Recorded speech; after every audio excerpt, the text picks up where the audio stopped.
Hi everyone, welcome back to another video where we will cover the 10 essential tips I wish I knew when I first started playing. I learned all of these as I played my way to Infinite this season, so without further ado, let's get started. Tip number 1 is when to snap. First of all, you should know your win condition cards. These are the cards that almost guarantee you can win the game. Should you have them either in your starting hand or by the time you need to play them, then this is the first check mark or hint towards whether you should snap or not. The second check mark that can help you decide when to snap is whether or not you can reasonably guess what your opponent is playing. For example, if you are playing a deck that is built around pumping out lots of cards on turn 6, and your opponent plays an Electro, you can be reasonably sure they will also play a Sandman next round. This would be your cue to swarm the board on that turn instead of waiting for turn 6 to play several cards. Essentially, if you know what your opponent is playing and you can counter it or plan around their deck, this is another indication you should consider snapping. The third hint you should snap is if your opponent makes a mistake that gives you an advantage. For example, if your opponent ends up winning a location with Storm and you have a card like Dr. Doom that can add cards to that location, then this would be another indication that you should snap. At the end of the day, every game has its differences, and it is up to you to decide whether your hand is optimal, whether you reasonably know what your opponent is playing, or if you are able to take advantage of a specific play your opponent has made.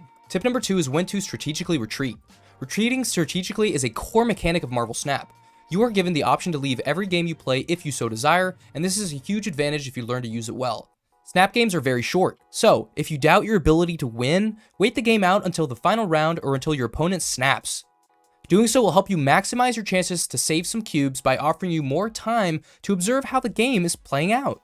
Assuming that your opponent has not snapped, if you cannot counter their cards or don't have reasonable confidence that you can win, it's time to retreat. This saves you from losing double the cubes. On the other hand, if your opponent does snap and you are not confident with your ability to win, or if you have any doubt in your ability to win, then you are better off retreating. Do not give in to the temptation to stick around. It could cost you double the cubes. Tip number 3 is to play the meta. The meta is the assembly of cards and decks that are most successful since the last patch or update made in the game. The meta is the meta for a reason. Decks that are meta are typically the best decks and are being played the most. This means that they have a large sample size of players, so their success is accurate. However, you can climb with a wide variety of decks, and playing the most successful decks isn't always the best way to climb. Even the best decks will often have their own weaknesses. Building a deck around those weaknesses is how counter-meta decks are born and can be a great way to climb the ranks. The fourth tip is turn priority. For those who do not know, turn priority indicates whose cards will be revealed first. Luckily enough, you can manipulate this to your advantage. Oftentimes, having priority can be detrimental, such as when playing cards that are easily countered or anticipated. For example, say you are playing the currently popular Patriot deck and have reserved Ultron for a turn 6 finisher. You would benefit the most if your opponent had priority because their Killmonger would not be able to take out Ultron's bots. However, sometimes having priority can be beneficial. Let's say you played Wong, a card that doubles the effects of your on-reveal cards. Your opponent will anticipate that you will play a card there that will have its effect repeated during the next turn. If you have priority, then your next played card, likely to be a White Tiger, will not be countered by the opponent's Cosmo, a card that blocks on-reveal abilities from happening. Manipulating priority is a skill that will help you avoid common counters. One way to make sure you have priority is to swamp the board and win the most locations early, so you can play, for example, the Wong-Odin combo you may have planned. On the other hand, if your goal is to avoid losing, for example, to a Killmonger on turn 6, giving priority to your opponent could be as simple as stacking cards on a single location to make sure your opponent can win the other 2 locations with ease early, thus giving them priority. Tip number 5 is to learn a lot of different decks. Try to play every deck you can currently play with the cards you have available to you.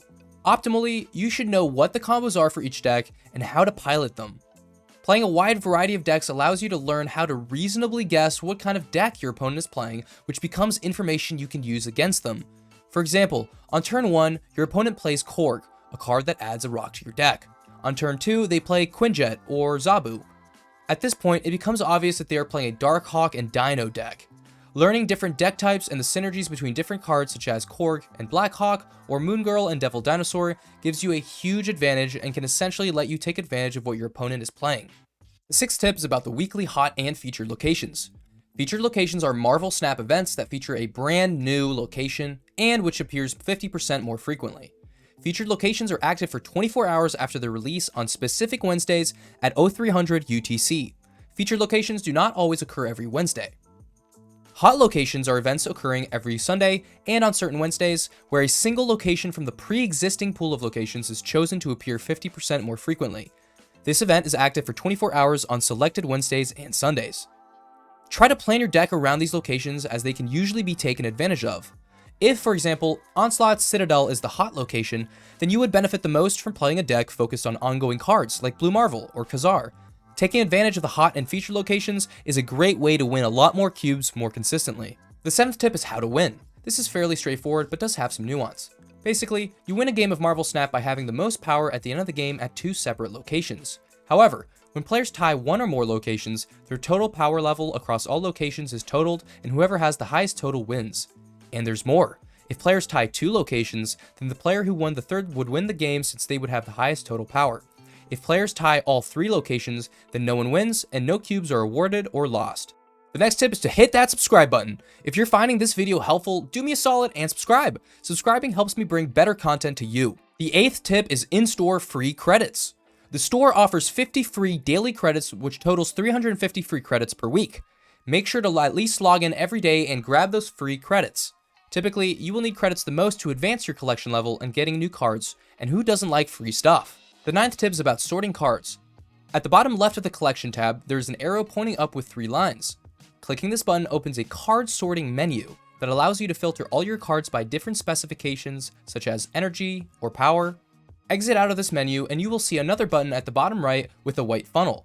This is a custom search menu that allows you to search for specific cards by typing in their names, by specific abilities or lack thereof, and by energy cost. This menu also allows you to show unknown cards and even the outlines of unreleased cards. So this menu is a good way to see which cards you don't yet have in your collection. Pretty nifty. The 10th tip is a collection of helpful websites and applications. The first website is marvelsnapzone.com.